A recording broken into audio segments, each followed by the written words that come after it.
இன்னைக்கு தாழ்ந்திருக்கலாம், நாளைக்கு உங்களுடைய வாழ்க்கையை ஒரு உயர்ந்த ஸ்தானத்துல கொண்டு போக தேவன் வல்லவரா இருக்கிறார்.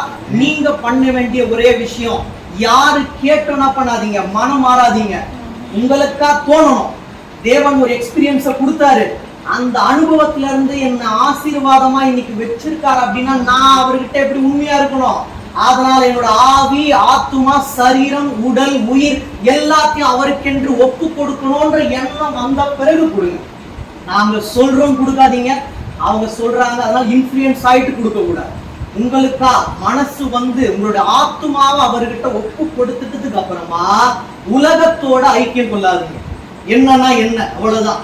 தேவனோட ஐக்கியம் கொண்டதுக்கு அப்புறமா உலகத்தோடு நீங்க ஐக்கியம் கொண்டா கண்டிப்பா பிரச்சனைகள் வரும். தேவனோடு ஐக்கியம் கொண்டு இருக்கும் போது ஆபத்துகள் வந்தாலும் அந்த ஆபத்துல இருந்து உங்களை மீட்டு கொண்டு வர தேவன் வல்லவரா இருக்கிறார்.